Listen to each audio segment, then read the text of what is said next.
يلا بينا بقى يا حبايب قلبي، هنطلع على السطوح بتاعتنا علشان نعمرها كده بالطيور بقى والحاجات الحلوه، علشان خاطر رمضان طبعا خلاص فاضل تقريبا كده، تقريبا يعني بيقولوا 100 يوم، صح؟ مش عارفه 100 يوم ولا اكتر شويه. المهم يعني حوالي 100 يوم على رمضان.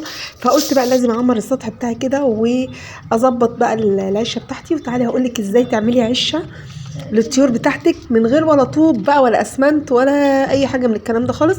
عشه كده بالخشب، لو عندك شويه خشب كده انت مش محتاجاهم. تعالي هقولك ازاي تعملي عشه بيهم، والله العظيم بنفسك هتعمليها بنفسك وهتبقى في منتهى السهوله. وفي نفس الوقت هتاخد الطيور بتاعتك وتلمهم كده وتدفيهم في الشتاء الفظيعه اللي جايه علينا دي، علشان طبعا رمضان يعني ما ينفعش رمضان يجي عليكي كده وانتي مش عامله حسابك للاكل بقى والشرب بتاع رمضان. انت عارفه رمضان كل يوم محتاج، بس يا ابني الله يهديك بقى، الله يشفيك يا ابني، كل يوم في رمضان بيبقى محتاج بروتين، يعني اشي بطة محمرة، اشي فرخة مشوية، اشي مش عارف صواني ومش عارف ايه الحاجات الحلوة بتاعت رمضان الجميلة دي. فالامر ما يسلمش طبعا ان انت لازم تبقى انت عاملة حسابك من دلوقتي. هتقولي ايه ده وانت يعني مالك كده بادئه السنه دي بدري؟ ما اسكتوا بقى اختكم والله العظيم ملسوها في حكايه ان هي كل حاجه اتاخرها دي، لحد ما بلاقي نفسي بكره رمضان وانا لسه ما عملتش حاجه. فقلت لا، الانسان لازم الذكي، الانسان الذكي يتعلم من اخطائه. والاذكى منه، الانسان الاذكى من الذكاء اللي بيتعلم من اخطاء الاخرين. بس انا يعني بتعلم من اخطائي. ايه هي بقى اخطائي؟ ان انا كنت بفضل اجل لحد ما خلاص بيبقى فاضل ايه على المناسبه، العيد مثلا او رمضان او اي حاجه، يبقى خلاص فاضل ساعات وابدا بقى فوق لنفسي. لا طبعا ما ينفعش، السنه دي انا بدري قوي، بادئه بدري قوي، عشان ورايا حاجات حلوه قوي ان شاء الله هعملها معاكم باذن الله.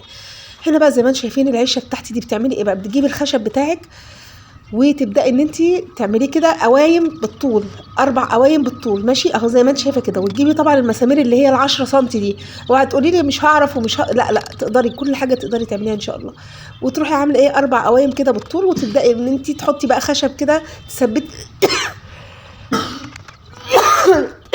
كله بيكح عندنا. تثبتي بقى ايه القوايم بتاعتك دي بالخشب من فوق ومن تحت. وبتيجي من قدام كده بتعملي برضو زي باب بمفصلات كده، مفصلتين بتجيبيهم برضو بتدقيهم وبتظبطيهم، ويبقى عندك كده عشه محترمه. طب ما العشه كده فاضيه ما فيهاش اي حاجه ومهويه من ال4 جوانب ومن تحت ومن فوق من ال6 جوانب، ما انت معاكي دلوقتي مكعب، شكل مكعب، فبيبقى مفتوح بقى من ال4 جوانب، ومفتوح من فوق ومفتوح من تحت اهو زي ما انتم شايفين، لان احنا عاملين العيشه بتاعتنا برجلين اهو. واقولك ايه فايده الرجلين دلوقتي ليه ما عملتهاش على الارض مباشره؟ فايده الرجلين دي ان انا زي ما انت شايفه كده بالظبط بروح جايبه بقى السلك بتاعي وابدا ان انا احطه من تحت زي ما انت شايفه كده، علشان الطيور بتاعتي ما تسقعش. بمعنى ايه ما تسقعش؟ البيبي بتاعهم يعني سوري في اللفظ، ما يبقاش تحت رجليهم كده ومسقعهم. فاهمين قصدي ازاي؟ فالسلك ده بقى فايدته ان هو الفضلات بتاعتهم بتنزل منه، بيبقى فيه دراج كده عندي، في درجين كده عندي هحطهم بقى تحت العشه، والفضلات دي بتنزل في الادراج، وبعد كده بتنضفيها بمنتهى السهوله وترجعي لهم الادراج تاني. فهمتي بقى ايه المغزى من السلك؟ في ناس بقى بتعمل العشه على الارض مباشره، بحس ان لا ما ينفعش طبعا على الارض مباشره، دي بتبقى صعبه جدا في تنظيفها. كمان لا بتحس ان هي لا بيبقى تحتيهم كده رطب كده باستمرار، والرطوبه دي والبلل ده بيعمل مشاكل للفراخ وللطيور عموما. احنا في غنى عنها طبعا. انتوا عارفين ابني الحبيب ابني المصون بوظ لي الدباسه بتاعتي. عايزه اقول لكم الدباسه دي كانت بتنفعني جدا، بس هو بوظها لي يعني. المهم رحت جايبه بقى مسامير، اللي هي انت بتروح عند الراجل اللي هو بتاع البويه والحاجات دي مواني يعني، قلت له عايزه ب10 جنيه مسامير شيش. عايزه اقول لك والله ب10 جنيه ده ظبط لي العشه كلها. انت حطيتي لايك للفيديو ولا اوعي تنسي، اوعي تكوني نسيتي تحطي اللايك لاختك. الفيديو ده مهم جدا، حطي لايك بقى في السريع كده، واشتركي بقى في القناه لو لسه ما اشتركتيش، وفعلي زرار الجرس وشيروا الفيديو، علشان الفيديو ده مهم جدا للناس اللي هي مش عارفه تبدا ازاي. وعايزه اقول لك موضوع العشه ده ما خدش مني كام ساعه كده على بعض اهو زي ما انت شايفه كده. كل حاجه يعني بصي الست تقدر تعمل كل شيء والله العظيم. يعني في ستات بسم الله ما شاء الله. يعني انا هنا النهارده اشتغلت نجاره لمده 6 ساعات نجاره حقيقي، بقيت عماله ادق بالزلطه، والزلطه بصوا عشان اختكم غشيمه بقى مش نجاره شاطره، فبقيت عماله ادق على صوابعي. يعني بصوا ايدي اتهرت من الزلطه. ما عنديش شاكوش ولا حاجه، ما عندناش شاكوش. فالمهم ايه بقى الجيش قال لك ايه اتصرف، فانا بصرف نفسي بزلطه، فباجي ادق بقى على المسمار فايدي تفلت فاروح دق على صباعي، فالحمد لله يعني الحمد لله. اهو زي ما انتم شايفين كده في السريع كده بسرعه بسرعه. طبعا بعد ما اخلص السلك اللي هو تحت ده، طبعا في سلك في الجوانب اهو زي ما انتم شايفين. طبعا السلك اللي تحت ده انا مغيراه، يعني هو العش كان فيها سلك اصلا بس انا شلته. ليه بقى بشيله؟ هو السلك ده يدول بتاع 3 4 سنين، عايزه اقول لكم 3 4 سنين، بس اتهرى من الشمس دوبته. انتوا متخيلين ازاي؟ لانه هو طبعا العشه محطوطه في الشمس، فالشمس دوبت لي السلك ده، فاضطريت ان انا اشيله واجيب غيره يعني. طيب بكام متر السلك ده؟ بكام يا بنتي يا ام كريم؟ عطيتهولي بكام؟ ب 30 جنيه المتر. فانا جبت 3 متر بس مش للعشه، للعشتين. عندي واحده تانية زي دي عايزه تتعمل برضو نفس العمله دي اهو زي ما انتم شايفين كده. هنا بقى كنت بقص السلك علشان اخلي متر ونص هنا ومتر ونص للعشه التانية. حطيت اللايك يا ست الكل لاختك. يلا حطي لايك بقى في السريع كده. صليتي طيب على النبي؟ اللهم صل وسلم وبارك على سيدنا محمد افضل الخلق وعلى اله وصحبه وسلم. اذكروا الله الا بذكر الله تطمئن القلوب. لا اله الا الله وحده لا شريك له، له الملك وله الحمد يحيي ويميت وعلى كل شيء قدير. استغفرك ربي واتوب اليك. على فكرة عايزة اقول لك الاشغال اليدوية والحاجات اليدوية دي جميلة، بتديكي سعادة كده وبتفرغ اي طاقة سلبية جواكي والله العظيم، بتخليكي. هو اصلا عموما الوقفة في الشمس والشغل في الشمس حياة، وحياة ربنا حياة فعلا.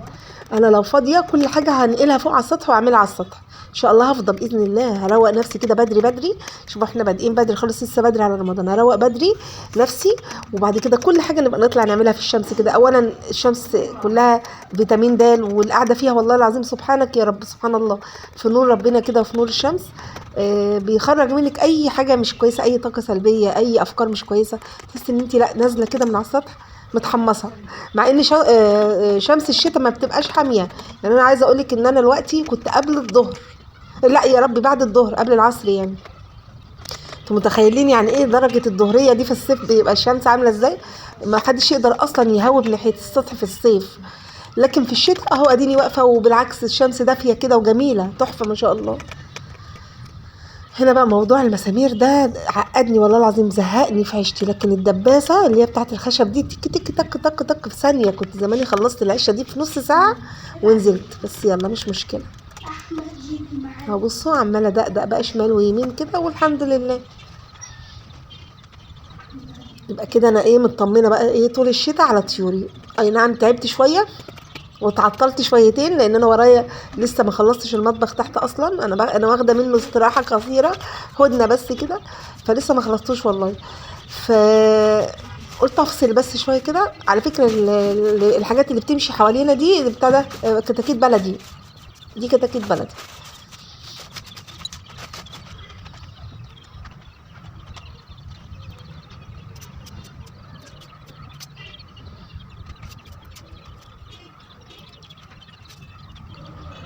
هنا بقى كان في حتت كده مفتحه، فانا مش عارفه المسامير مش عارفه اجيبها. رحت جايبه حته قماشه كده ومقطعاها وبدات ازنق الحتت المفتحه دي عشان انا مش ناقصه عرسه ولا فار يخشوا يبهدلوا لي الدنيا يعني. هنا بقى كنت ظبطت الدنيا اهو. طبعا انا مش هعمل العشه كلها بالسلك، هيبقى خراب مستعجل. لا بعمل جوانب كده معينه بملايه قديمه، بطانيه قديمه، دفايه قديمه كده يعني. اهو زي ما انتم شايفين انا بشيل بقى السلك اللي دايب ده ملوش لازمه. وهنا الباب اهوت بتاع العشه برضو السلك اللي فيه داب، فشلت برضو السلك القديم.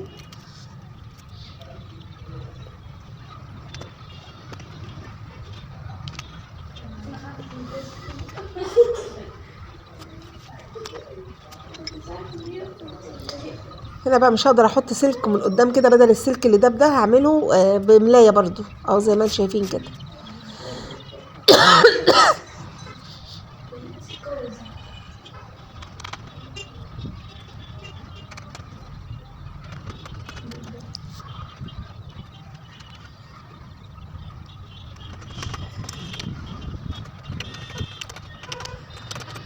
لا إله إلا الله محمد رسول الله، لا حول ولا قوة إلا بالله العلي العظيم، لا إله إلا أنت سبحانك إني كنت من الظالمين.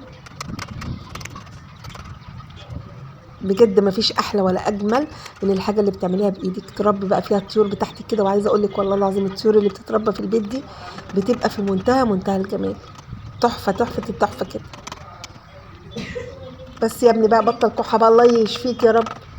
ادعوا الحمود يا جماعه، الكحه مبهدلاه، تعبان قوي، والسخونيه.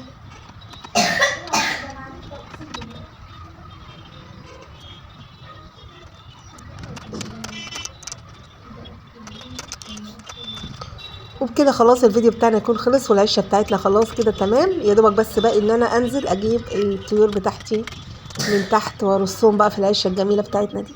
يلا اشوفكم على خير بقى في فيديو جديد. استودعكم الله الذي لا تضيع ودائعه، والسلام عليكم ورحمه الله وبركاته. يلا في حفظ الله يا حبايب قلبي. يا عيال في ساعه جايه منين؟